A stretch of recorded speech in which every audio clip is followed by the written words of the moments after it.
చందమామ కథ సమర్థుడు.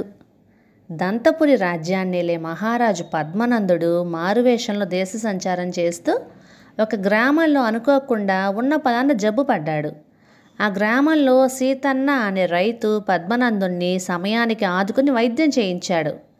తన రోగం కుదుట పడ్డాక పద్మనందుడు తానెవరైనది రైతుకు చెప్పకుండా, నీవు చేసిన ఉపకారం మరువలేనిది.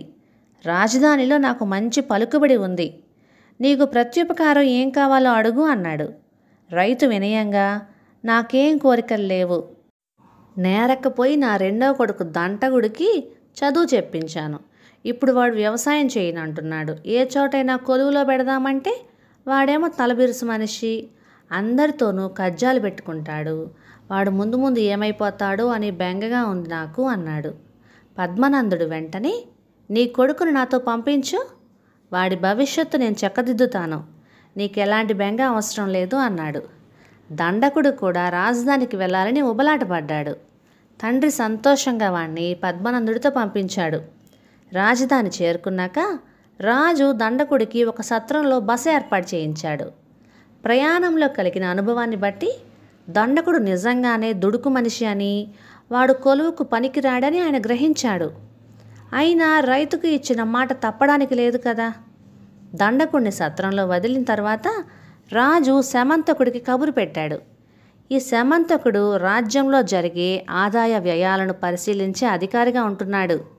అతడి కింద 10 మంది చిన్న అధికారులున్నారు. ప్రతి అధికారి వద్ద 12 ఉద్యోగస్తులున్నారు. శమంతకుడు చాలా సమర్థుడైన అధికారి అని, ఎటువంటి వారి చేతైనా పని చేయించగలడని కొలువులో అందరూ చెప్పుకుంటారు. పద్మనందుడు శమంతకుడితో, దండకుడు అనేవాణ్ణి నువ్వు పనిలోకి తీసుకోవాలి. వాడు తలపొగరు మనిషి, చాలా దుడుకు స్వభావం, ఉద్యోగం పోతుందేమో అన్న భయం వాడికి లేదు. శిక్షలకు భయపడని మొండితనం కూడా వాడికి ఉన్నది. నీవు సమర్థుడైన అధికారివని అంతా అంటుంటారు కదా, వాణ్ణి లొంగదీయడం నీ సమర్థతకు పరీక్ష అన్నాడు రాజు. మహారాజా, వాణ్ణి నేను తప్పక లొంగదీయగలను. రేపు నా వద్దకు పంపండి అన్నాడు శమంతకుడు వినయంగా. మర్నాడే దండకుడు శమంతకుడిని కలుసుకున్నాడు. శమంతకుడు వాణ్ణి కొన్ని ప్రశ్నలు వేశాడు. దండకుడు అన్నింటికీ తలబిరుసు సమాధానాలే చెప్పాడు. అయినప్పటికీ శమంతకుడు కోపగించుకోకుండా, నీవు నాకు బాగా నచ్చావు, నీ వల్ల మాకెంతో ప్రయోజనం ఉందనిపిస్తుంది, నీకు నెలకు 50 వరహాలు జీతం ఇస్తాను అన్నాడు. ఇందుకు దండకుడు ఎంతగానో సంతోషించాడు. శమంతకుడు తన వద్ద ఉండే ఒక చిన్న అధికారిని పిలిచి అతడికి దండకుడిని అప్పగించాడు. 2 రోజుల తర్వాత ఆ చిన్న అధికారి శమంతకుడి దగ్గరకు వచ్చి, అయ్యా, ఆ దండకుడు పని చెయ్యడు, కొలువులో పని సాగనివ్వడు, వాడితో నేను వేగలేను అని చెప్పాడు. శమంతకుడు కోపంగా, నీ కింది వాళ్ళ చేత పనులు చేయించుకోలేకపోతే అది నీ అసమర్థత అవుతుంది. వాడి చేత నువ్వు పని చేయించినా సరే, వాడి పని నువ్వే చేసినా సరే అన్నాడు. ఆ రోజు నుంచి మా చిన్న అధికారి దండకుడి పని కూడా తానే చేస్తుండేవాడు. ఈ కారణం వల్ల అతడికి దండకుడు అంటే చాలా కోపంగా ఉండేది. రోజు వాణ్ణి బెదిరిస్తూ ఉండేవాడు. నీ సంగతి రాజుకు తెలిస్తే ఏదో రోజున ఆయన నిన్ను కఠినంగా శిక్షిస్తాడు. ఇక్కడ శిక్షలు భరించలేనివిగా ఉంటాయి, జాగ్రత్త అనేవాడు ఆ చిన్న అధికారి. దండకుడు ఈ మాటలు లెక్క చేసేవాడు కాదు. కానీ రాజు విధించే శిక్షలు ఎలా ఉంటాయో మాత్రం వాడు వాకప్ చేసి తెలుసుకున్నాడు. అవి నిజంగానే చిన్నధికారి చెప్పినట్లు చాలా కఠినంగా ఉంటాయని వాడికి అనిపించింది. కొన్నాళ్ళ తర్వాత రాజు పద్మనందుడు శమంతకుడిని పిలిపించి, దండకుడు ఎలా పనిచేస్తున్నాడు, దారికి వచ్చినట్టేనా అని అడిగాడు. రాక ఎక్కడికి పోగలడు మహారాజా అన్నాడు శమంతకుడు వినయంగా. రాజు ఆ జవాబుకి తృప్తి పడక రహస్యంగా దండకుడిని గురించి వివరాలు తెలుసుకొని శమంతకుడికి కబురు పెట్టి, నువ్వు దండకుడి ప్రవర్తనలో మార్పు తీసుకురాలేదు, నీ అధికార బలంతో అమాయకుడైన కింది అధికారిని బెదిరించి అతన్ని శ్రమ పెడుతున్నావు అన్నాడు కోపంగా. అతడు అమాయకుడు కాదు మహారాజా. అధికారి దండకుడి చేత పని చేయించలేకపోతే అది అతడి అసమర్థత అవుతుంది. అతడు తన అసమర్థతకు శిక్ష అనుభవిస్తున్నాడు అన్నాడు శమంతకుడు.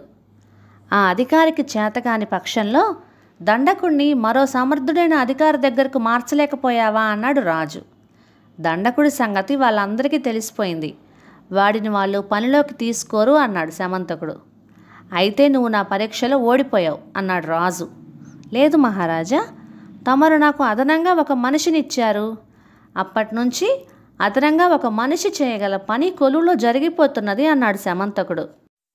అలా కాదు, నువ్వు దండకుడి నుంచి పని రాబట్టుకున్నప్పుడే సమర్థుడైన అధికారి అనిపించుకుంటావు అన్నాడు రాజు.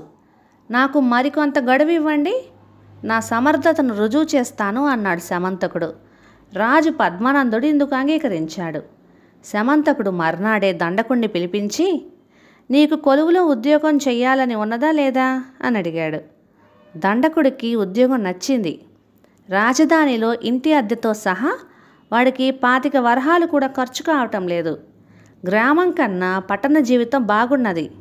ఈ సంగతే వాడు శమంతకుడికి చెప్పాడు. శమంతకుడు కొంచెంసేపు ఆలోచించి, నువ్వు తలబిరుసు మనిషివని, పని చేయవని నీ అధికారి చెప్తున్నాడు. కానీ నేను ఆ మాటలు నమ్మటం లేదు. నీలో నాకు వినయగుణం కనబడుతున్నది. కొంతకాలం పాటు నేను నీ సమర్థతను పరీక్షిస్తాను. ఆ అధికారి మాటల్లో నిజం కనబడితే నీ ఉద్యోగం తీసేస్తా. నువ్వు సమర్థుడు అని రుజువైతే ఆ అధికారిని ఉద్యోగం నుంచి తీసేస్తాను. అంతేకాకుండా నీ జీతం పెంచుతాను అన్నాడు శమంతకుడు. ఆ రోజు నుంచి దండకుడిలో ఊహించని మార్పు వచ్చింది. కొద్ది రోజుల్లోనే వాడు పనిలో మంచి సమర్థుడని పేరు తెచ్చుకున్నాడు. ఈ సంగతి విన్న రాజు ఆశ్చర్యపడి శమంతకుడిని పిలిపించి, దండకుడిలో ఇంత మార్పు ఎలా తేగలిగావు అని అడిగాడు. వాడికి ముందు ఇక్కడి కొలువులో ఉన్న సౌఖ్యం తెలియజేశాను మహారాజా. తరువాత వాడి మీద చిన్న అధికారి ఫిర్యాదులు చేస్తున్నాడని, కానీ వాడిని నేను నమ్మడం లేదని చెప్పాను. వాడు నిజంగా సమర్థుడైతే చిన్న అధికారిని పనిలో నుంచి తొలగిస్తానని కూడా చెప్పాను. ఆ అధికారి మీద వైరం కొద్దీ వీడు ఎంతో శ్రద్ధగా పనిచేయడం మొదలుపెట్టాడు.